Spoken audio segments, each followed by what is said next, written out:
14 horas e 37 minutos em Natal. Você está ouvindo o programa Explicando a Bíblia. A gente viu no bloco anterior, a gente parou quando falou acerca da questão dos dias, né? Explicando que no hebraico o dia, quando ele tem de fato 24 horas, é uma palavra, que significa dias da semana com 24 horas, no caso a palavra Yom. E quando se refere a eras ou a tempos indefinidos, são outras palavras, no caso, Quedes ou a palavra Olam. Então, os dias da criação, 24 horas, a partir do verso seguinte, aí fala acerca dos luminares, onde Deus fez os luminares, ou algumas versões tratam de luzeiros, né? Ou luminares ou luzeiros, se referindo aqui ao sol, à lua e às estrelas.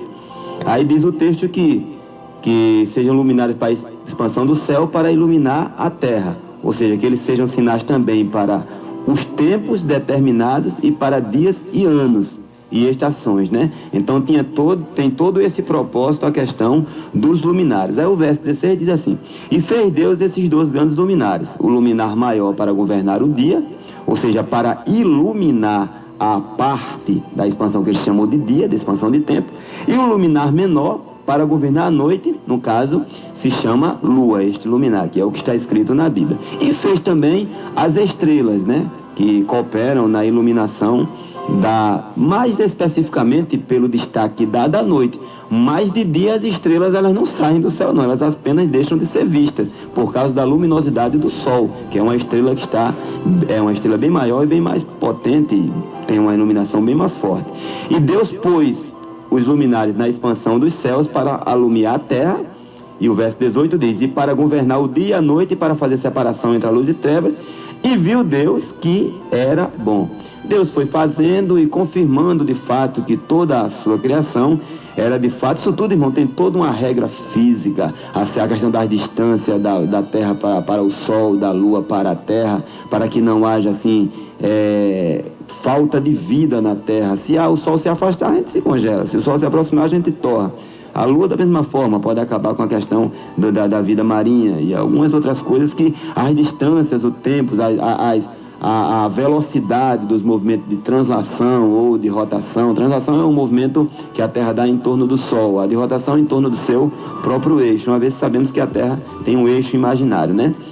Aí diz aqui que foi à tarde e manhã, então, do 4º dia, então, de um período de 24 horas. E disse Deus: produzam as águas abundantemente, répteis e alma vivente, e voem as aves sobre a expansão dos céus.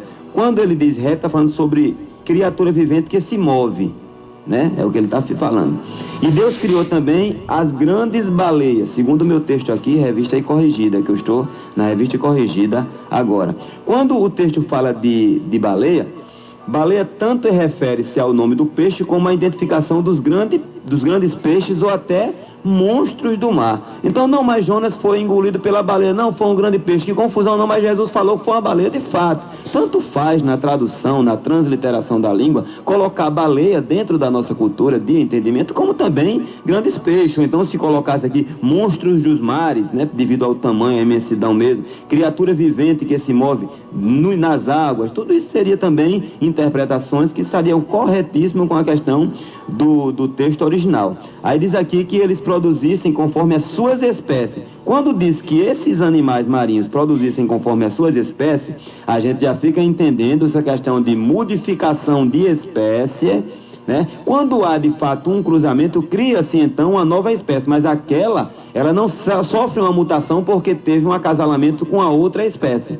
Pode acontecer? Pode. Em alguns casos não chegam nem a ter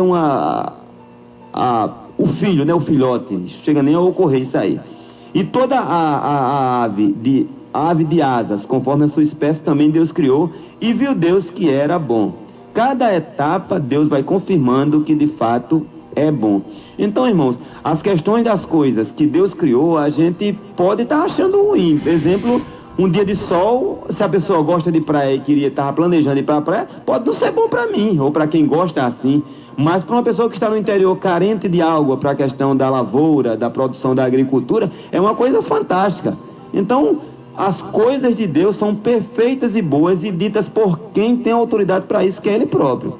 Deus então abençoou, dizendo: frutificai e multiplicai-os, e enchei a água dos mares, e as aves se multipliquem na terra. E foi então a tarde e manhã do quinto dia.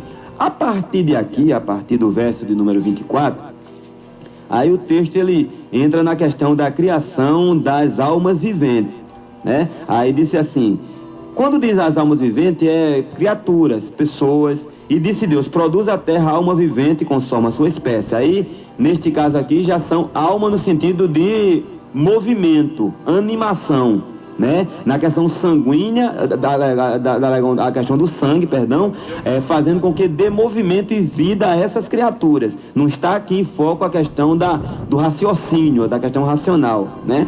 Não, de forma alguma. Aí diz aqui: produza gado e répteis e bestas feras, que são animais selvagens, né? E a terra conforme a sua espécie. E assim se foi. E fez Deus então os animais selvagens, que é chamado aqui na Bíblia como bestas feras, conforme a sua espécie, o gado conforme a sua espécie, e todo o réptil da terra conforme a sua espécie. E viu Deus então que era bom, né?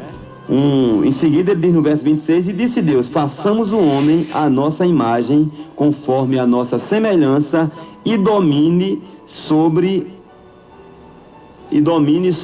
os peixes do mar, e sobre as aves do céu, e sobre o gado, e sobre toda a terra, e sobre todo réptil que se move sobre a terra.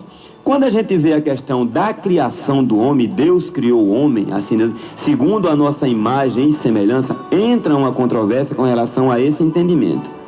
Uma coisa que a gente precisa entender é que Deus está criando segundo a imagem e semelhança que Ele imaginou como seria fisicamente o que a gente tem hoje. Claro que esta imagem criada por Ele fisicamente, segundo a imagem e semelhança criada por Ele, não da figura dele, no caso, que Ele é espírito, né? Existe uma semelhança característica, salvo as proporções das características de Deus. Ou seja, o homem tem capacidade de raciocínio entre o certo e o errado, salvo as limitações. O homem é tendencioso ao erro, Deus não é. Então há limitações entre essas características, essa questão da semelhança do homem para com Deus, há limitações entre ambos.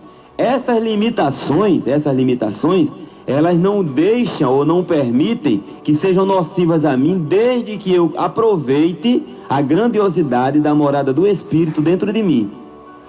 Quando eu aproveito isso aí a minha vida, o meu coração, a minha mente passa a ser sensível ao Espírito de Deus, e assim eu terei êxito em todos os meus empreendimentos aqui na terra, e com vistas, claro, na eternidade. A gente vai ouvir mais um hino, são 13 horas e 45 minutos, lembrando que a gente a partir de hoje vai ficar ouvindo 3 hinos. Vamos ouvir com o irmão Luiz de Carvalho e Denise o hino Tudo Entregarei.